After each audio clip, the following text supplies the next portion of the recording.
Assalamualaikum. Akshay pharmacist Mariam is back here with the part 2 of PFSA Punjab Forensic Science agency jobs. पहले हमने इस video के part 2 में आपको बताया था कि पीएफएसए क्या है, उसकी कौन कौन से उसके अंदर डिपार्टमेंट्स हैं। आप जो फार्मासिस्ट हैं या जो फिर जो भी ग्रेजुएट हैं, इंजीनियर, केमिस्ट्री डिपार्टमेंट के, फार्मेसी डिपार्टमेंट के और बायोटेक डिपार्टमेंट के, और डिफरेंट जो ग्रेजुएट्स हैं वो किस किस फील्ड में अप्लाई कर सकते हैं, उनका सैलरी पैकेज क्या है और अप्लाई करने का तरीका क्या है, चलान फॉर्म कहाँ जमा करवाना है, कैसे आप लोगों ने अपने डॉक्यूमेंट्स जो है वो ईडीएस वालों को सेंड करने हैं। तो पहले हमने इस वीडियो में ये बताया था सबको। आज के इस सेकंड पार्ट में हम आपको बताएंगे कि इसके जो टेस्ट है उसकी तैयारी कैसे करनी है। जैसे कि मैंने आपको पहली वीडियो में बताया था कि 18 नवंबर 2022 जो है वो पीएफएसए 2022 की जॉब्स के लिए लास्ट डेट है। तो अब इस पार्ट 2 में मैं आपको अप्लाई करने के बाद बताऊंगी कि आपने पीएफएसए फोरेंसिक साइंस फोरेंसिक फार्मासिस्ट की जो जॉब है उसके लिए आपने टेस्ट की तैयारी कैसे करनी है। विदाउट एनी डिले चलें आज का लेक्चर स्टार्ट करते हैं, part 2 of the PFSA Punjab Forensic Science Agency की जॉब के। विच टेस्ट जो है वो एजेंसी, टेस्टिंग एजेंसी इस टेस्ट को कंडक्ट करेगी। तो पहले जो है लास्ट ईयर इस टेस्ट को ऑर्गेनाइज करवाया था ईटीएस वालों ने, एनटीएस वालों ने, नेशनल टेस्टिंग सर्विसेज ने जो जो ये टेस्ट था वो कंडक्ट करवाया था। बट इस साल जो है वो इलाइट टेस्टिंग सर्विसेज जो है वो इस टेस्ट को कंडक्ट करवा रही है। आपका टेस्ट का जो अब पैटर्न होगा वो क्या होगा, जो लास्ट टाइम के पैटर्न था उसमें जो 50% पार्ट था वो आपका सब्जेक्ट से रिलेटेड था और जो 50% पार्ट था वो जर्नल नॉलेज का था। यानी जनरल सब्जेक्ट्स का इस्लामियात, इंग्लिश, मैथमेटिक्स और आपकी इंटेलिजेंस का टेस्ट। 100 एमसीक्यूज थे, उनमें से जो 50 एमसीक्यूज थे ना वो आपके थे सब्जेक्ट से रिलेटेड, फोरेंसिक से रिलेटेड, आपके जिसमें आपकी एक्सपर्टीज है, जिस जॉब के लिए आप अप्लाई कर रहे हैं उससे रिलेटेड। और जो बाकी 50% था वो एमसीक्यूज रिलेटेड थे आपके जनरल पोर्शन से। अब मैं आपको आगे भी बताऊंगी डिफरेंट के आगे जो 50 एमसीक्यूज हैं वो उनकी पार्टीशन क्या है, जो 50% आप जो 50 आपके एमसीक्यूज आपके सब्जेक्ट से रिलेटेड है उसकी पार्टीशन क्या होगी।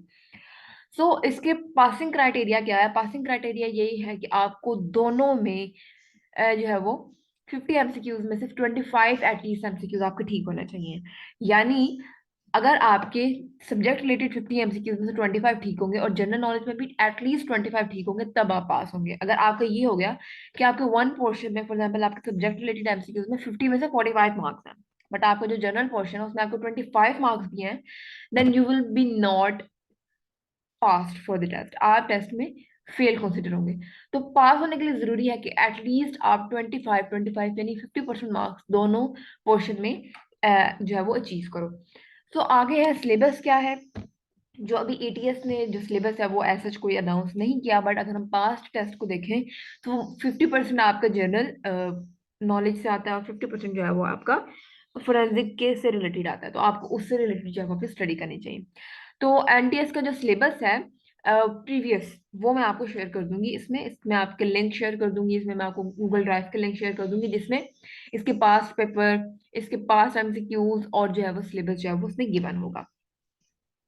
What were the content of the general portion and how to prepare with the general portion. तो जो जनरल पोर्शन है उसमें आपकी इंग्लिश ग्रामर होती है, उसमें आपकी वोकैब होती है, उसमें आपकी कंप्रीहेंशन होता है, उसमें आपकी इंटेलिजेंस आईक्यू का टेस्ट होता है और आपकी एनालिटिकल रिस्पॉन्स रीजनिंग का और जनरल नॉलेज इस्लामियत और एथिक्स के क्वेश्चन आते हैं। ये जो पोर्शन होते हैं ये आपके, आई थिंक अगर आप तैयारी करना चाहें तो उसकी भी वेबसाइट गिवन है। ईटीएस और एनटीएस की जो पास टेस्ट है उसमें आपके इंग्लिश ग्रामर, वो cap, comprehensive IQ, analytical reasoning and general knowledge in science के जो एमसीक्यूज होंगे वो गिवन होंगे। तो आपको इसमें जो है वो इन पोर्शंस के लिए तैयारी करनी है।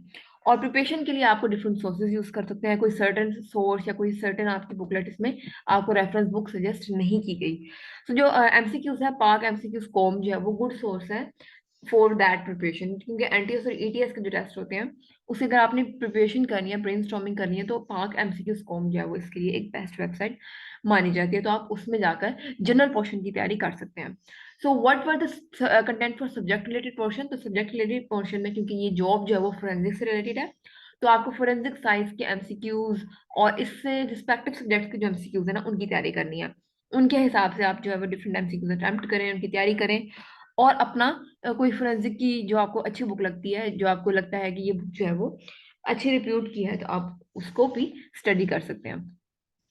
सो एफएससी बुक्स क्या हेल्पफुल होंगी जनरल पोर्शन के लिए? तो लास्ट एनटीएस का जो टेस्ट हुआ था उसमें जो मेजर पोर्शन था वो एफएससी की बुक में केमिस्ट्री, बायोलॉजी और फिजिक्स में से आ सकता है। तो आप स्पेशल फोकस करें एफएससी की बुक्स के ऊपर भी, स्पेशली जो केमिस्ट्री की चैप्टर 7 है और चैप्टर 16 है, यानी चैप्टर 7 से लेकर चैप्टर 16 है, वहां से आप तैयारी, वो जो पार्ट है वो जरूर पढ़ें। सेकेंड ईयर की एफएससी की पार्ट 2 की बुक से वो चैप्टर 7 से 16 तक जरूर पढ़ें, वो आपकी इसमें हेल्प करती है, क्योंकि वो मोस्टली ऑर्गेनिक केमिस्ट्री का पार्ट है, तो that would be very helpful for you. तो आगे मैं आपको बताती हूँ कि क्या क्या आपको इस चीज के लिए कैसे तैयारी करनी है। If ETS advertisement in a new syllabus, अगर 18 नवंबर के बाद अगर वो ईटीएस वाले कोई सिलेबस अनाउंस करते हैं जो अभी तक उन्होंने नहीं किया, तो आप उसके अकॉर्डिंग तैयारी करें। तो जो रिसेंटली जो ग्रेजुएट स्टूडेंट हैं जो जूनियर फोरेंसिक साइंटिस्ट की पोस्ट के लिए अप्लाई करेंगे, उनके लिए कोई भी एक्सपीरियंस रिक्वायर्ड नहीं है। यानी आप ये नहीं सोचेंगे कि मैं तो भी फ्रेश ग्रेजुएट हूँ, हाउ कैन आई अप्लाई, मेरा तो कोई एक्सपीरियंस ही नहीं है, जॉब एक्सपीरियंस भी नहीं है।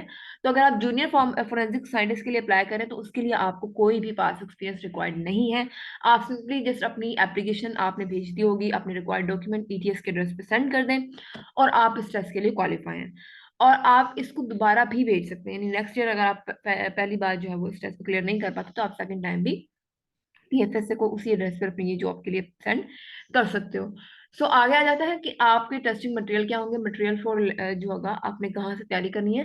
So first read the complete DK eyewitness, ठीक है। जो डीके आई विटनेस की जो बुक है वो मैं आपको सजेस्ट करूंगी कि आप उधर से तैयारी करो। स्पेशल फोकस जो है ना, उसके जो लास्ट 10 पेजेस हैं वो आप जरूर पढ़िएगा। And then prepare for the selective portion of the जो चैप्टर बुक 2 जो है उसकी, 2 बुक के नार्कोटिक पोर्शन को, उसको आपने बहुत अच्छे से पढ़ना है, अगर आप नार्कोटिक्स के लिए अप्लाई कर रहे हैं उस टेस्ट के लिए। तो उसमें से जो वो मेजरली टेस्ट आता है। फिर आपने कुछ, मैंने आपको गूगल ड्राइव के लिंक दिए हैं, वहां से आप स्टडी मटेरियल कुछ देख सकते हो। उसके अलावा तो जो पाक एमसीक्यूज है, जो वेबसाइट है, उधर से आप एमसीक्यूज तैयार कर सकते हैं जनरल पोर्शन के। और उसके अलावा यहाँ पे उसके कुछ ईटीएस एनटीएस के जो है वो पास्ट पेपर गिवन है पंजाब फोरेंसिक साइंस के एजेंसी के जो पास्ट पेपर है, उसका भी लिंक मैंने आपको डिस्क्रिप्शन में दे दिया, आप उधर से भी इसको स्टडी कर सकते हो। जैसा कि मैंने आपको पहले बताया, इसके लिए लास्ट जो थी वो लास्ट डेट जो थी वो 18 नवंबर 2022 थी। आप जूनियर के लिए भी अप्लाई कर सकते हो। तो this is golden opportunity for the pharmacist, because this job is highly paid. आपको जूनियर फार्मासिस्ट की जो ट्रेनिंग है, जो ट्रेनिंग आपको 1.5 लाख, और आफ्टर ट्रेनिंग आपको 2 से 3 लाख जो है वो जॉब जो है ना सैलरी बहुत अच्छी मिलती है। और यहाँ पे एडवर्टीजमेंट गिवन है। अब तो जॉब में अप्लाई करने की जो डेट है वो गुजर चुकी है। तो ये फार्मासिस्ट की बहुत अच्छी अपॉर्चुनिटी है। अगर आप नेक्स्ट ईयर की वीडियो देख रहे हैं तो आप इलाइट सर्विसेज की और या फिर पंजाब फोरेंसिक एजेंसी की वेबसाइट पे जाकर देख सकते हैं कि अब इनकी जो जॉब्स हैं वो उनकी कब आ रही है, उसकी लास्ट डेट क्या है, तो उसकी इन्फॉर्मेशन आपको मिल जाएगी। आई होप कि ये वीडियो आपके लिए बहुत ज़्यादा इन्फॉर्मेटिव होगी। आपसे फार्मासिस्ट मरियम को प्लीज़ सब्सक्राइब करें, लाइक करें। इसके अलावा आप हमें फॉलो कर सकते हैं on YouTube, Facebook, Instagram and Snapchat पे भी। आपको आसिया फार्मासिस्ट हैंडल से हमारे जो नेम है वो मिल जाएंगे। काइंडली इस वीडियो को अपने जो फार्मासिस्ट सर्कल है उसमें ज़्यादा से ज़्यादा शेयर करें, और इस चैनल को ज़रूर सब्सक्राइब करें। Thank you.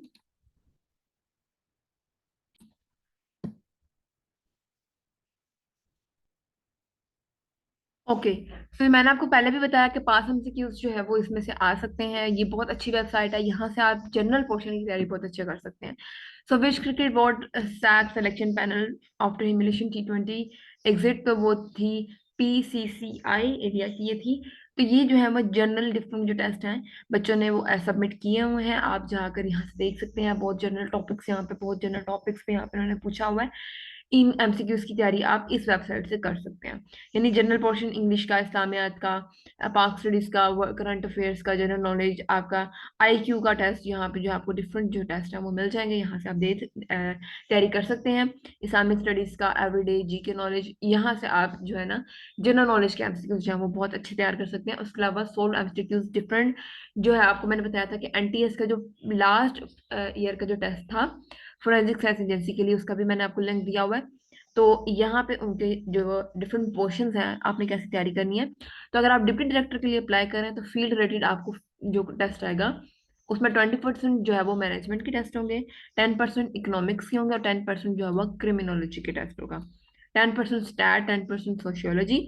इंग्लिश का जो पोर्शन होगा वो 20%, एनालिटिकल का पोर्शन 10% और कंप्यूटर का जो होगा वो 10%। यहाँ पे आप देख सकते हैं 50% जो है वो फील्ड रिलेटेड आपका एमसीक्यूज है, और जो 50% पोर्शन है वो आपका जनरल नॉलेज का और जनरल कंटेंट है आपका। अगर आप fire arm and tool marks के लिए अप्लाई कर रहे हैं तो इसी तरह ही रिलेटेड जॉब जो होगा आपका रिलेटेड कंटेंट होगा, 40% होगा, फिजिक्स 10%, मैथ और इलेक्ट्रिकल आपका 10-10% होगा, इंग्लिश भी 10%, इलेक्ट्रिकल भी 10%, और कंप्यूटर जो होगा वो 10%।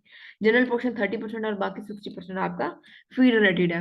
फोरेंसिक साइंटिस्ट लेटेंट फिंगरप्रिंट के लिए अगर अप्लाई अप्लाई कर रहे हैं तो आपका जो केमिस्ट्री होगा वो 70% होगा, इंग्लिश एनालिटिकल और कंप्यूटर जो होगा वो आपका 10-10% होगा। अगर आप फोरेंसिक साइंटिस्ट टॉक्सिकोलॉजी के लिए अप्लाई कर रहे हो, जो कि फार्मासिस्ट जिसमें अप्लाई कर सकते हैं, उसमें आपका 50% केमिस्ट्री है, 20% फार्मेसी से आएगा, और 10% इंग्लिश एनालिटिकल केमिस्ट्री, एंड 10% जाएगा कंप्यूटर से आएगा। केमिस्ट्री के लिए जो ऑर्गेनिक केमिस्ट्री है उस पर आपने स्पेशल फोकस करना है, और टॉक्सिकोलॉजी की केमिस्ट्री पर आपने स्पेशल फोकस करना है। Death scene and crime scene investigation के लिए फील्ड रिलेटेड जो होगा वो तकरीबन 70% होगा, जिसमें physics, chemistry, बोटानी, zoology, microbiology, forensic science आपने तैयार करनी है। बाकी जो 30% होगा उसमें इंग्लिश एनालिटिकल एंड कंप्यूटर आ जाएगा। फोरेंसिक साइंटिस्ट के लिए अगर आप देखें तो उसमें 70% फील्ड से रिलेटेड, जिसमें केमिस्ट्री आ जाती है मेजर पोर्शन में। उसके अलावा 10% इंग्लिश, 10% एनालिटिकल और 10% कंप्यूटर आ जाता है। फोरेंसिक साइंटिस्ट के लिए देखें तो फील्ड रिलेटेड वही 20% केमिस्ट्री, 50%, और बाकी जो 30% होगा वो कंप्यूटर, और ये सारा होगा।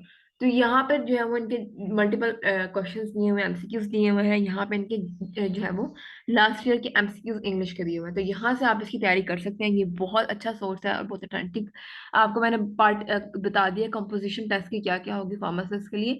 तो जो 50-70% आपका पोर्शन है वो आपका फील्ड से रिलेटेड है, और जो आपका 30-20% पोर्शन है, 40% पोर्शन जो है वो आपका जनरल का है। तो आई होप कि ये वीडियो आपके लिए काफी इंफॉर्मेटिव होगी। और जो इसका सिलेबस की तैयारी है, टेस्ट की तैयारी कहाँ कर से करनी है, टेस्ट कब होगा, उनका सिलेबस क्या है, क्या ईटीएस अपना सिलेबस शेयर करेगी या नहीं करेगी, तो ये कुछ क्वेश्चंस हैं जो आपको आप डे टू डे मैं आपको वीडियो के कमेंट्स में जो है वो अपडेट करती रहूंगी। आप काइंडली इस वीडियो के नीचे कमेंट करके कोई भी सवाल पूछ सकते हैं। मैं कोशिश करूंगी कि आपको कमेंट्स में इसका रिप्लाई करूं। अदर देन आप मुझे डिफरेंट अदर सोशल मीडिया पर क्वेश्चन भी पूछ सकते हैं, मगर बेहतर मैं प्रेफर यही करती हूँ कि आप मुझे इस वीडियो के जो कमेंट सेक्शन है उसमें ही आप मुझसे सवाल पूछें, ताकि जो बाकी इस वीडियो को देख रहे हैं उस उनको भी ये आंसर मिल सके। क्योंकि अगर मैं आपको डिफरेंट सोशल मीडिया प्लेटफॉर्म्स पे आंसर दूंगी तो वो सिर्फ आप तक वो आंसर पहुंचेगा। अगर आप इस वीडियो के कमेंट्स में ये सवाल मुझसे पूछेंगे तो बाकी जो आपके व्यूअर्स हैं उनको भी ये आंसर जो है वो मिल जाएंगे। आई होप कि ये वीडियो आपके लिए बहुत ज्यादा इन्फॉर्मेटिव हुई होगी। तो यहाँ पर आज का हमारा जो सेशन पार्ट 2 है वो खत्म होता है। अल्लाह हाफिज।